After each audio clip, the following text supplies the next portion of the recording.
Hello students, good morning. Hindi score with BR channel पर आपका स्वागत है। आज मैं आपके लिए लेकर आई हूँ कविता क्या है और कविता कैसे बनती है। कविता के प्रमुख घटक कौन कौन से होते हैं और कविता कितने प्रकार की होती है।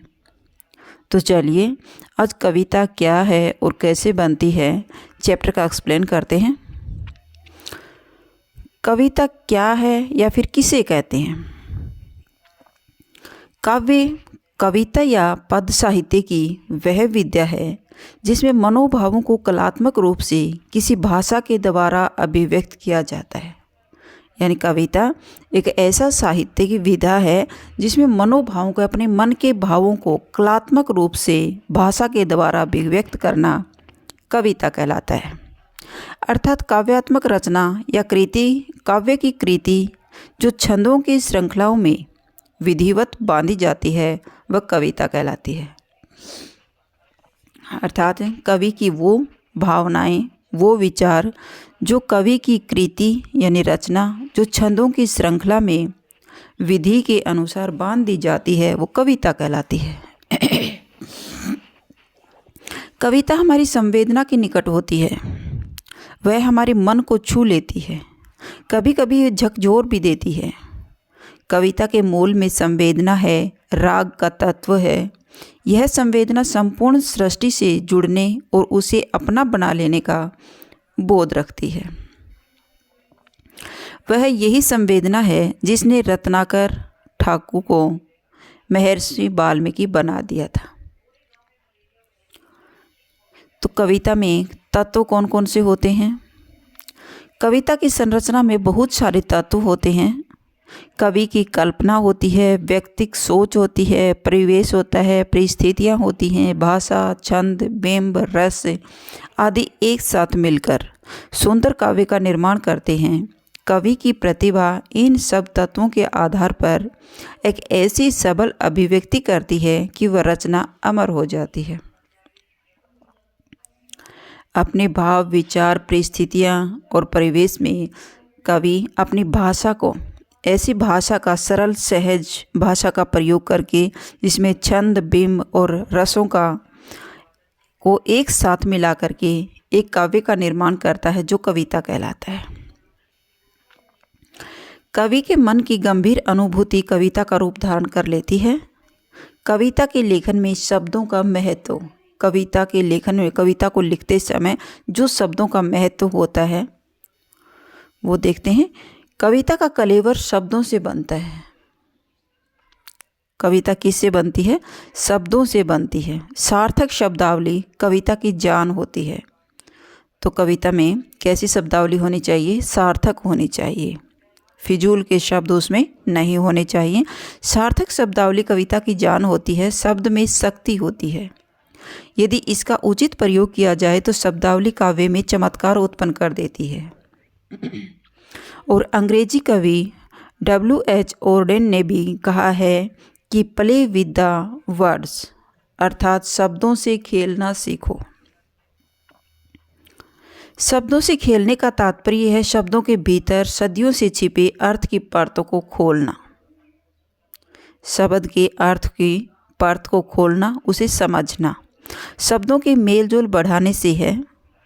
कवि अपनी भावनाओं को शब्दों के माध्यम से ही आकार देता है और शब्दों का चयन, उनका गठन और भावानुसार लयात्मक अनुशासन सबल काव्य रचना में विशेष महत्व रखते हैं।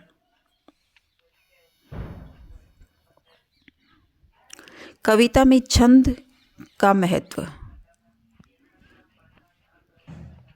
छंदों का कविता में क्या महत्व होता है?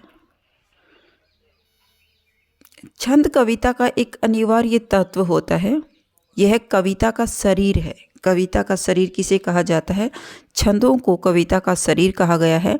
कविता में आंतरिक लय के लिए छंद की समझ जरूरी होती है। कविता छंद युक्त और छंद मुक्त दोनों प्रकार से लिखी जाती हैं। काव्य में छंद का महत्व। कविता में छंद के प्रयोग से पाठक या श्रोता के हृदय में सौंदर्य बोध की गहरी अनुभूति होती है। कविता में छंद के प्रयोग से पाठक यानी पढ़ने वाला और श्रोता सुनने वाले के हृदय में सौंदर्य बोध की गहरी अनुभूति उत्पन्न होती है। छंद में यति गति के सामयिक निर्वाह से पाठक को सुविधा होती है। छंदबद्ध कविता को सुगमता से कंठस्थ किया जा सकता है। छंदबद्ध यानी जिसमें छंदों का प्रयोग किया गया वो छंदबद्ध कहलाता है। छंदबद्ध कविता को सुगमता से कंठस्थ किया जा सकता है, उसे याद किया जा सकता है। छंद से कविता में सरसता गेयता के कारण अभिरुचि बढ़ जाती है। नेक्स्ट पॉइंट है मानवीय भावनाओं को झंकृत कर उसके नाद सौंदर्य में भी वृद्धि करता है। नेक्स्ट है कविता में बिंब का क्या महत्व है। बिंब यानी शब्द चित्र। बिंब कविता की दुनिया का एक महत्वपूर्ण उपकरण है। हमारे पास दुनिया को जानने का एकमात्र सुलभ साधन इंद्रियां ही हैं। एकमात्र सुलभ साधन कौन सा है? इंद्रियां हैं। बाहरी संवेदना मन के स्तर पर बिंब के रूप में बदल जाती हैं। जब कुछ विशेष शब्दों को सुनकर अनायास मन के भीतर कुछ चित्र उभर आते हैं तो ये स्मृति चित्र ही शब्दों के सहारे कविता का बिंब निर्मित करते हैं। बिंब का अर्थ होता है उसकी प्रतिछाया, कल्पना से अपने मन में जो चित्र उभर कर आता है वो बिंब कहलाता है। कविता में बिंबों का विशिष्ट महत्व है। ये वीता ने भी कविता है, मिस्टेक है। कविता में बिंबों का एक विशिष्ट महत्व होता है। जयशंकर प्रसाद प्रकृति का मानवीकरण करते हुए बिंब प्रस्तुत करते हुए उषा का चित्र खींच लेते हैं। उषा यानी सवेरा। कविता लेखन में ध्यान देने योग्य बातें कौन कौन सी होनी चाहिए? काव्य लेखन करते समय ध्यान देने योग्य बातें भी निम्नलिखित हैं। कविता भाषा में होती है, इसलिए भाषा का पूर्ण ज्ञान होना आवश्यक है। कवि को भाषा का पूर्ण ज्ञान होना चाहिए। भाषा प्रचलित एवं सहज हो व संरचना ऐसी हो जो पाठकों को नई लगे। सेकंड पॉइंट है कविता में संकेत चिन्हों का महत्वपूर्ण स्थान होता है, अतः संकेतों का भी पूर्ण ज्ञान अनिवार्य है। नेक्स्ट पॉइंट है काव्य गठन की कुछ विशेष प्रणालियां हैं जिन्हें शैली कहा जाता है। काव्य गठन की कुछ विशेष प्रणालियां हैं जिन्हें शैली कहा जाता है, अतः लेखन शैलियों का ज्ञान होना भी अति आवश्यक है। नेक्स्ट पॉइंट है काव्य में पारंपरिक और मुक्त दोनों छंदों में काव्य रचना की जाती है। पारंपरिक और मुक्त दोनों छंदों में काव्य रचना की जाती है, यानी छंदबद्ध और छंद मुक्त कविता दोनों। कविता का स्वरूप समय के साथ साथ बदलता रहता है। कवि को समय विशेष में प्रचलित प्रवृत्तियों की पूरी जानकारी होनी चाहिए। प्रवृत्ति यानी विशेषताएं। नेक्स्ट पॉइंट है शब्दों के सुव्यवस्थित प्रयोग से काव्य में चमत्कार उत्पन्न होता है। शब्दों के सुव्यवस्थित प्रयोग से काव्य में चमत्कार उत्पन्न होता है, यानी अलंकारों का भी अच्छे से प्रयोग होना चाहिए। जहाँ अलंकार होंगे वही चमत्कार उत्पन्न होगा। तो काव्य में चमत्कार का अलंकार का होना भी अति आवश्यक है। इसलिए कवि कम से कम शब्दों में अधिक बातें कहने की कला में दक्ष होना चाहिए। कविता में कम से कम शब्दों का प्रयोग किया जाता है और उसका अर्थ उसमें कम से कम शब्दों में अधिक बातों का वर्णन किया जाना चाहिए। नेक्स्ट है कविता के महत्वपूर्ण घटक कौन कौन से हैं। कविता के कुछ महत्वपूर्ण घटक होते हैं जिनके बिना कविता संभव नहीं होती।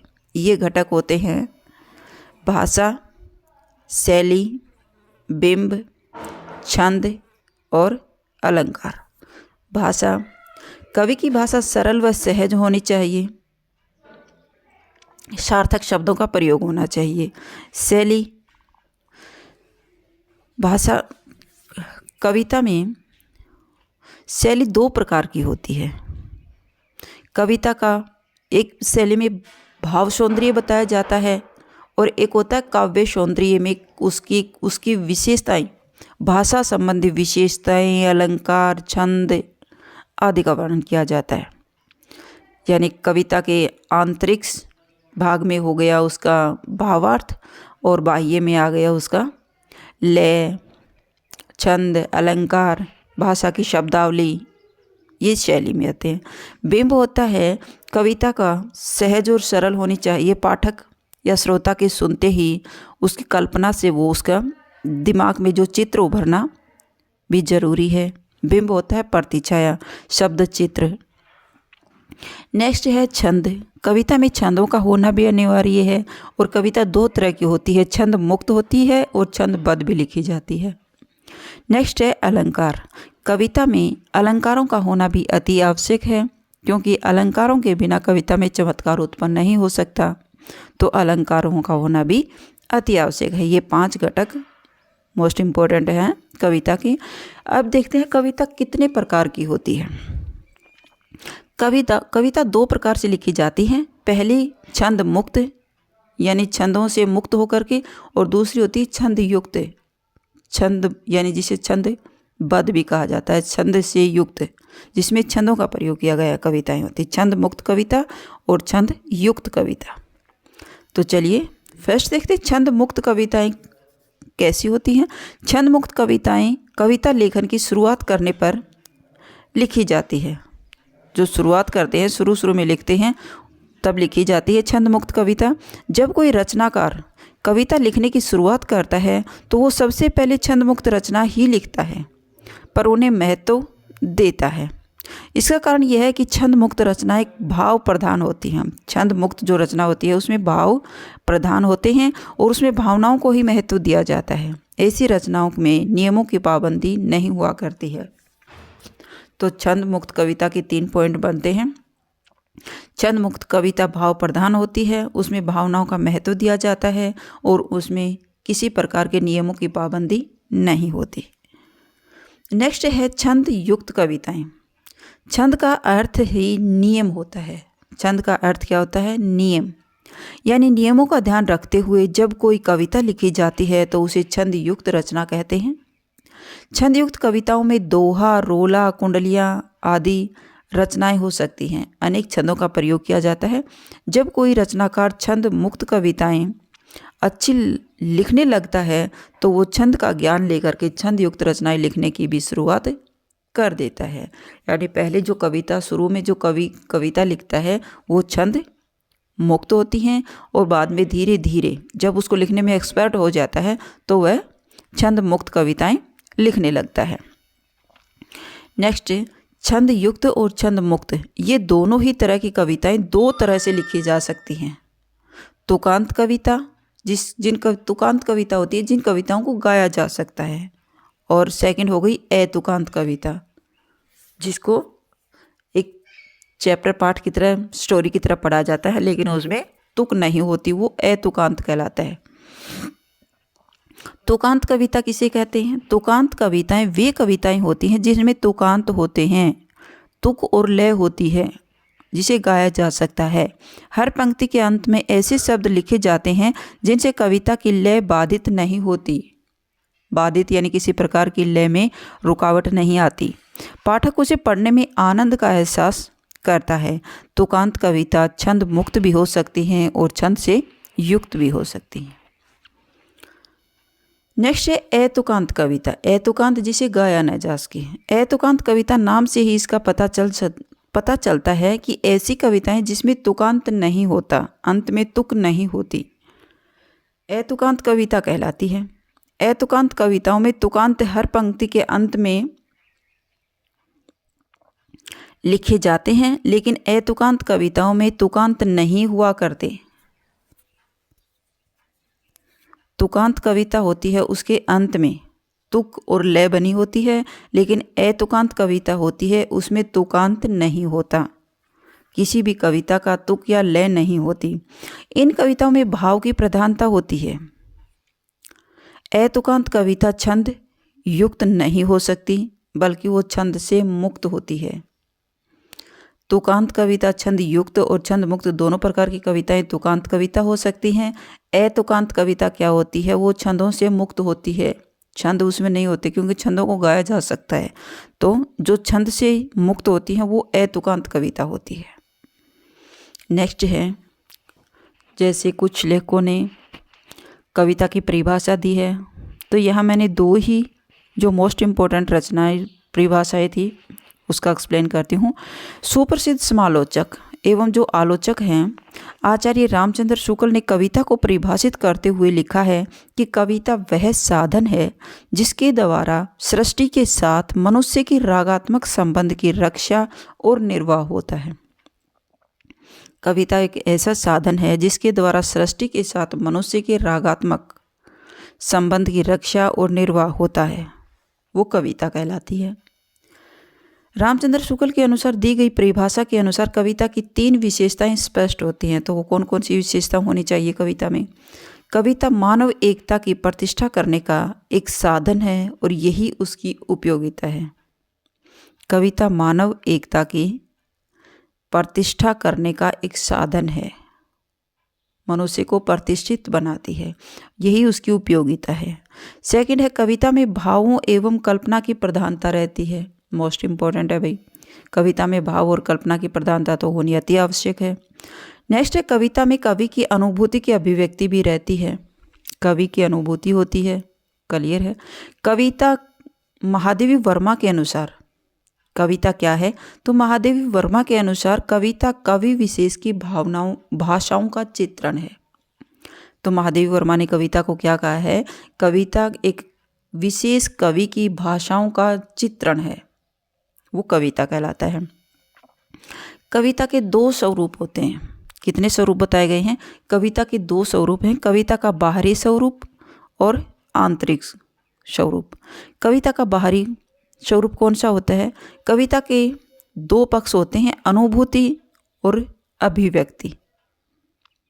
अनुभूति पक्ष का संबंध कविता के आंतरिक स्वरूप से है, जबकि अभिव्यक्ति पक्ष का संबंध एक बाहरी रूप से है। कविता का बाहरी स्वरूप और आंतरिक स्वरूप। तो कविता का अनुभूति शब्द का संबंध किससे है?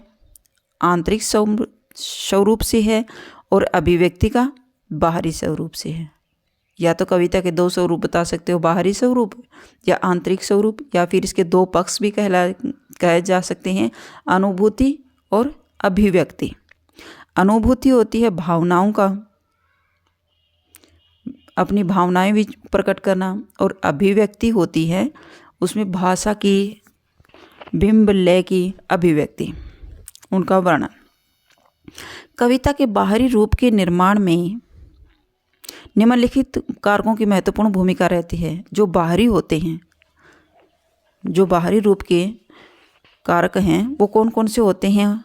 कविता की लय, तुक, छंद, शब्द योजना, काव्य भाषा, अलंकार और काव्य गुण, ये किस में आते हैं? कविता के बाहरी गुण, बाहरी कारकों में गिने जाते हैं।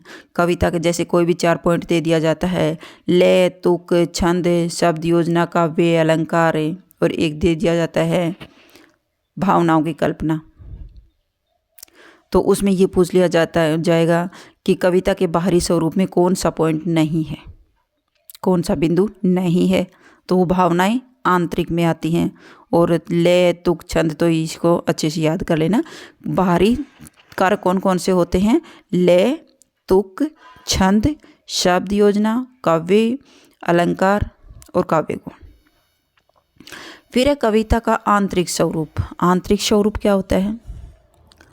कवि की अनुभूति, उसकी भावनाएं, उसके विचार।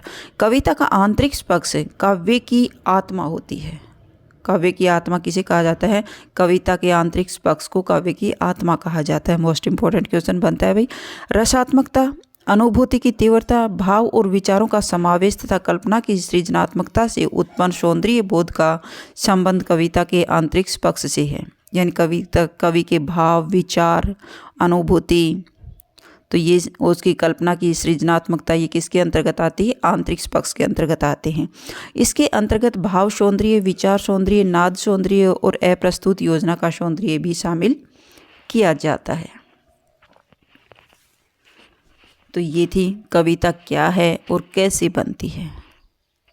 आई होप आपको ये चैप्टर अच्छा लगा होगा। अगर आपको मेरी वीडियो अच्छी लगी हो तो प्लीज़ लाइक कीजिए, शेयर कीजिए और सब्सक्राइब करना न भूलें, और बेल आइकन को अवश्य प्रेस कीजिएगा ताकि मेरी हर वीडियो आप तक पहुंचती रहे। फिर मिलते हैं नेक्स्ट वीडियो में। Bye bye.